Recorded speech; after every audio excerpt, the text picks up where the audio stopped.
कामचोर देवरानी। एक बार की बात है, सुषमा अपने पूरे परिवार के साथ खुशी खुशी मोहन नगर में रहती थी। उसकी 2 बहुएं थी, पल्लवी और शिवानी। एक दिन दोनों बहुएं रसोई में काम कर रही होती है कि तभी उनकी सास सुषमा उन्हें बुलाती है। अरे बहू, जरा इधर तो आना। शिवानी, जरा जाकर देखना सासू माँ क्या कह रही हैं। दीदी आप ही देख लो ना जाकर, आपको भी तो सुनाई दे रहा है। अरे मैं आटा गूंद रही हूँ ना, तुम चली जाओ।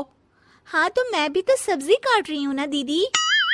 अरे बहू जल्दी आओ। ओफो, ये तो जाएगी नहीं। मैं ही जाकर देखती हूँ कि क्या करना है। पल्लवी सुषमा के कमरे में जाती है। जी मम्मी जी, क्या हुआ?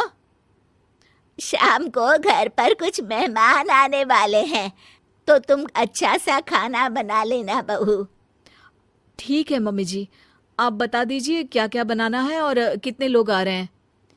सुनील की मौसी जी और उनका पूरा परिवार आ रहा है। कुल मिलाकर 3 लोग और हमें मिलाकर हुए 9 लोग। तो अभी से ही तैयारी करना शुरू कर दो। और हाँ, घर की सफाई भी कर देना, हाँ अच्छे से। जी मम्मी जी, सब काम हो जाएगा, आप चिंता मत कीजिए। पल्लवी शिवानी को घर में मेहमान आने वाले हैं इसके बारे में बताती है। क्या 9 लोगों का खाना बनाना होगा, घर की सफाई करनी है?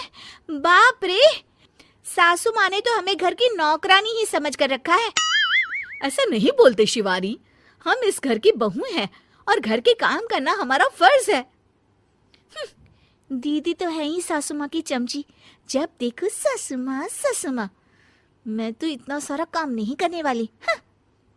शिवानी कपड़े लेकर गमला साफ कर रही होती है और चक्कर आने का नाटक करने लगती है। मेरा सर चकरा रहा है। तभी वहां पल्लवी और सासू माँ जाते हैं। अरे बहू, क्या हो गया तुम्हें? मम्मी जी, बहुत तेज सर में दर्द हो रहा है। तुम एक काम करो शिवानी, आराम कर लो। नहीं नहीं दीदी, घर में मेहमान आने वाले हैं, मुझे आपकी मदद करनी चाहिए। अरे कोई बात नहीं शिवानी, तुम आराम कर लो, मैं सब काम कर लूंगी। ठीक है दीदी, अगर आप इतना कह रही हैं तो आराम कर लेती हूँ। शिवानी आराम से अपने कमरे में मैगजीन पढ़ रही होती है। इसे कहते हैं आराम की जिंदगी। इतना सारा काम। चलो सारा काम खत्म हो गया, शिवानी को देख आती हूँ।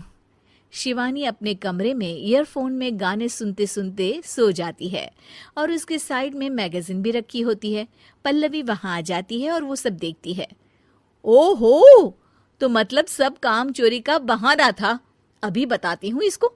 घर का सारा काम मुझे करना पड़ा और ये महारानी यहाँ मैगजीन पढ़ रही है, गाने सुन रही है। पल्लवी रसोई से एक प्लेट और चम्मच लेकर आती है और शिवानी को थाली बजाकर उठाने लगती है। शिवानी अचानक से उठती है। उठ गई महारानी, गाने भी सुन लिए, मैगजीन भी पढ़ ली। तुम तो बहुत बड़ी झूठी निकली शिवानी। तुमने सर दर्द का बहाना बनाया ताकि काम करने से बच सको। हाँ बनाया बहाना, तो क्या करती, इतने सारे काम करती। मुझे कोई शौक नहीं है चापलूसी का। क्या चापलूसी? तुम्हें लगता है कि मैं सारे काम चापलूसी के लिए कर रही हूँ? नहीं तो क्या। तभी वहां सासू माँ आ जाती हैं। अरे बहू, वो लोग बस आने ही वाले हैं, तुम तैयारियां कर लो। जी सासू माँ, तुझे तो मैं बाद में देखती हूँ। सब खाना खाने बैठते हैं और खाना शुरू करते हैं। तभी सुनील की मौसी बोलती है।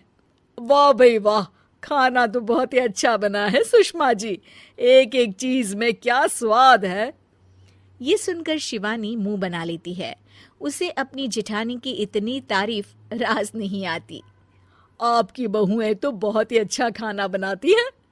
हाँ बनाती तो दोनों ही अच्छा है, पर आज ना ये सारा खाना बड़ी बहू ने बनाया है।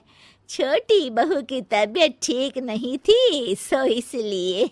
मानना पड़ेगा सुषमा जी, आपकी बड़ी बहू तो बहुत ही गुणवान है। पल्लवी की तारीफ सुनकर शिवानी को जलन होती है।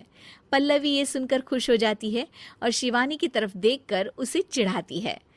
कुछ देर बाद मेहमानों के जाने का वक्त हो जाता है। मौसी जी सबके लिए उपहार लाई होती है। वो सबको शगुन के पैसे देती हैं और अंत में पल्लवी के पास आती है।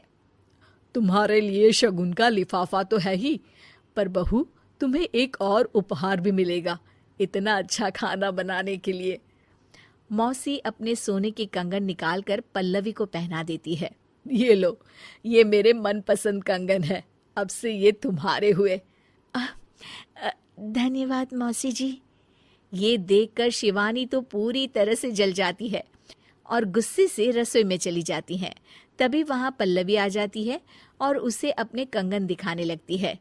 देवरानी जी, अब आपका सर दर्द ठीक तो है ना? मुझे लगता है कि अब सर दर्द शुरू हो गया होगा आपका।